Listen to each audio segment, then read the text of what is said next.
Neuen Folge How to Build South America. Ihr wisst ja, wir sind weiterhin im Lockdown, sowohl in Südamerika als auch hier. Das ist ein großes Problem, weil eigentlich unsere Modellbauer ja in Südamerika sein sollen und mit der Familie Martinez zusammen ein richtig schönes Südamerika bauen sollen. Direkt in Südamerika, damit es so richtig schön authentisch wird. Und diese Zusammenarbeit ist im Moment ganz schwierig, weil wir haben vor einem Jahr unsere Modellbauer zurückgeholt. Macht aber nichts, wir haben einfach die Aufgaben verteilt. Demnächst fangen wir hier in Hamburg an, Rio de Janeiro auszuschmücken und sozusagen fertig zu machen, damit das Ende des Jahres fertig ist. Und in Südamerika ist Familie Martinez im Moment ohne uns schon dabei, Patagonien vorzubereiten. Die Pläne sind fertig, der Tisch wird gerade aufgebaut. Ihr wisst ja, Patagonien, das Ende der Welt und es wird fantastisch, aber schaut am besten mal selbst.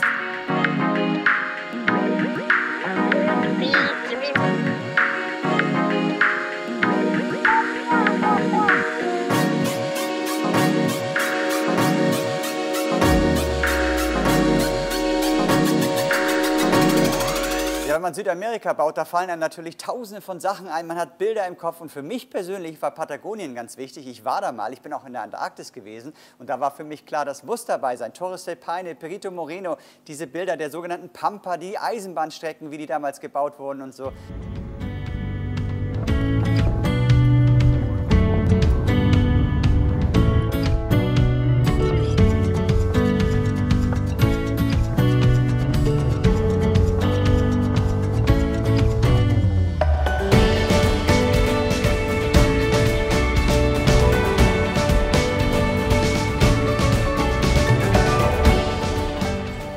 Stand ja irgendwann fest, wir müssen auch noch mal hin, Patagonien angucken. Ich habe also Gerrit und Sebastian, meinen anderen Bruder, geschnappt und wir sind noch mal Patagonien abgereist und da waren so diese ganzen Gefühle von mir sofort wieder da, warum ich das vor 20 Jahren schon mal so geliebt habe und diesem Perito Moreno da zu stehen, zu warten, bricht jetzt vom Gletscher was ab, da waren sofort die Gedanken im Kopf, wie baut man das, wie kriegt man das hin, dass vielleicht bei uns auch irgendwie so nach Zufallsprinzip irgendwas abbricht, vielleicht echtes Eis und so, da tüfteln wir jetzt natürlich dran. Hier sieht man eine Übersicht über den Bauabschnitt Patagonien. Es war sehr kompliziert, die ganzen Ideen in dem einen Raum zu vereinen. Wir möchten nämlich von den höchsten Bergen in Patagonien, von den 4000ern schneebedeckten Bergen, über Gletscher, die Steppe und die Weite, ebenso dann die Südspitze von Feuerland, Kap Hoorn, nachbilden hier. Hier für diese Ecke haben wir uns gedacht, das Eismeer nachzubilden. Und zwar mit Echtwasser. Und mit Eisschollen, Eisbrecher, die da so durch die wilde Natur schippern. Wir möchten natürlich ja gern die Unterwasserwelt zeigen, weil das ist ja das Spannende. Ne? Ein Teil von einem Eisberg ist immer oben zu sehen, das Größere ist unten. Wir möchten gern die Leute in die Modellbahn reinziehen, dass sie unter der Anlage reinklettern können und die Eiswelt von unten noch erforschen. Die Unterwassertierwelt ist ja doch auch noch mal ganz anders in der Arktis.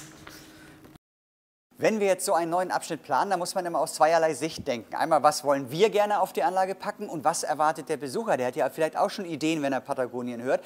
Und das ist immer so ein Kompromiss. Und wir haben natürlich auch einige Reisen gemacht, viele Wunderländer von uns sind rumgefahren und so. Und jeder hat andere Wünsche. Und dann hast du am Ende 30, 40 Quadratmeter und musst gucken, was streichst du oder was verbindest du, was machst du ganz unrealistisch. Und das hat ein Jahr gedauert. Und ein Jahr lang hat Gerd immer wieder an den Plänen rumgefeilt. Wir haben dann nochmal unsere Gedanken dazu gemacht.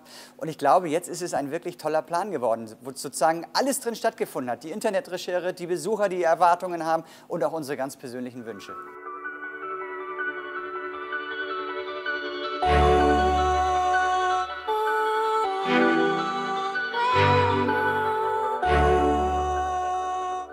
Hello, Gerd. We started with under construction. Your construction for me, it's like a puzzle. You have many different parts and in the end it's one whole layout.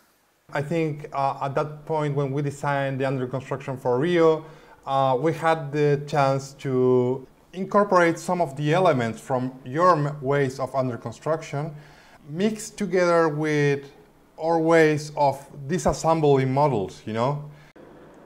With Patagonia, we wanted to do it like in the same way.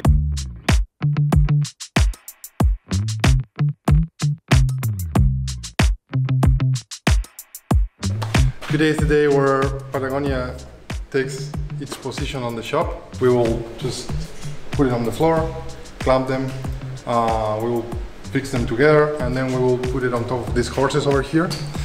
And yeah, we will prepare everything for the installing of the legs.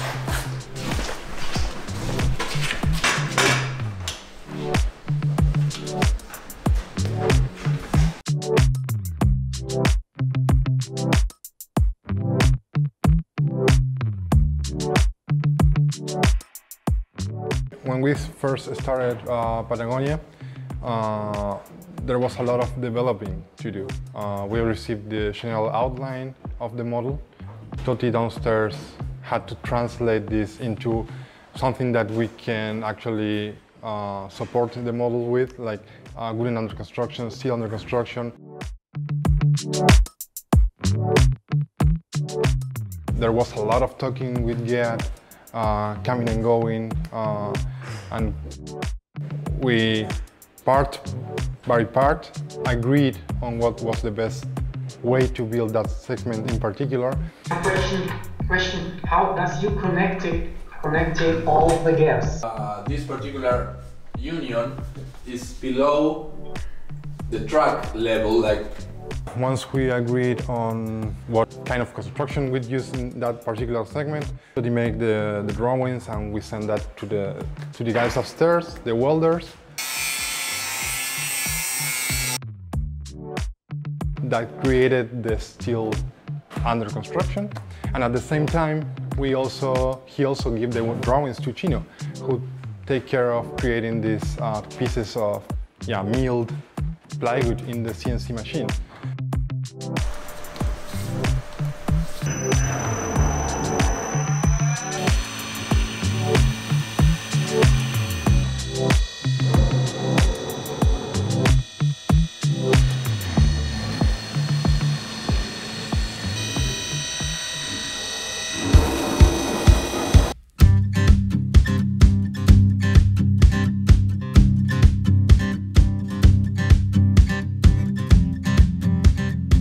Hier im Zentrum von unserem Patagonien ist der wichtige Bahnhof Ingeniero Jacobacci.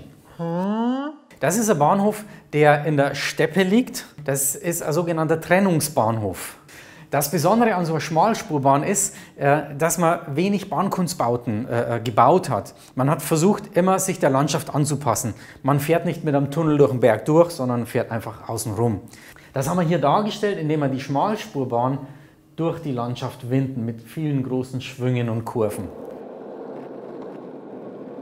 Ingeniero Jacobacci is for me in a desert, and so I like it dry spaces, dry areas. Not many green grass, not many flowers. Flowers only in the near of the houses. I like this feeling, and I think this is a little bit the feeling of the end of the world. So that's the challenge. That's what we have to do to recreate this feeling, so the visitors can also have this view of the end of the world, as you put it. I think the difference to Rio de Janeiro is the houses are very simple. Okay, yeah, this is what I like the most about these scenes, to have this kind of decay in the houses, you know, to have this not so good paint jobs, and sometimes you can see the bricks under the mortar, you know.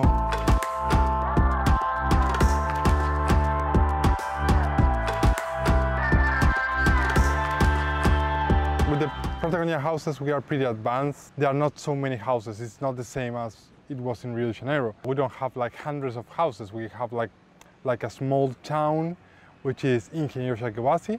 In that town, we don't have like more than maybe 30, 40 houses.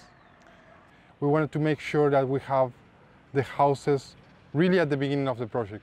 The process of creating a house is pretty much the same as in the previous project. We look at the picture from Google Maps.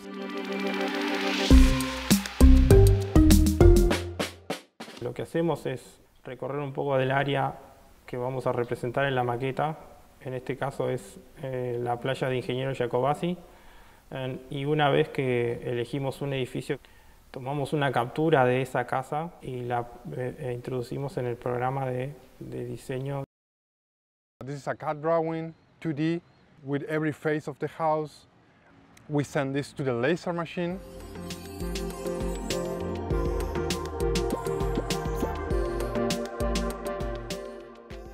We cut these houses in 2mm polysterol. Once we have all the parts, we give this to the modelers and they just start to assemble the house. This is pretty easy.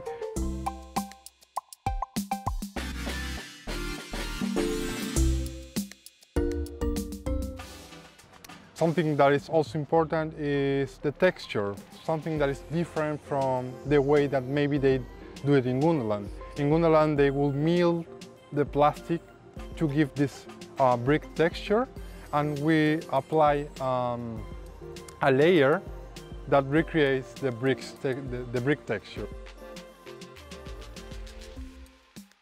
And when the actual house is finished with all the parts, like for instance this kind of a Spanish tile roof, wall moldings or window sills or whatever, then the house is ready for painting.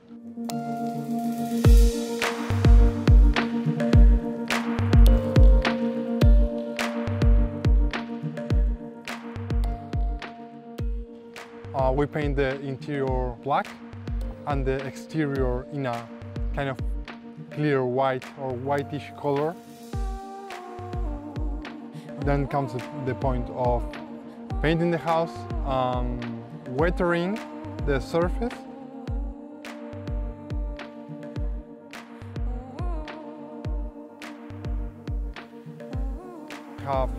For sure you have like a structure and a roof that is painted, but it's still missing some windows and doors.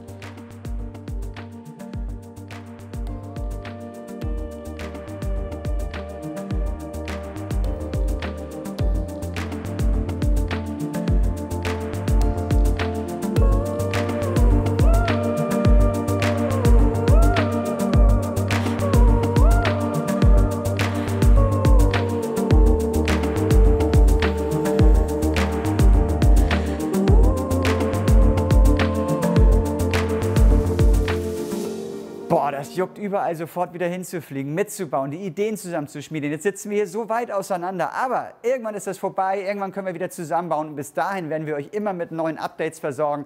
Wir wollen ja nach Patagonien noch ganz viele andere Sachen zusammenbauen. Irgendwann könnt ihr es vielleicht auch live im Wunderland sehen.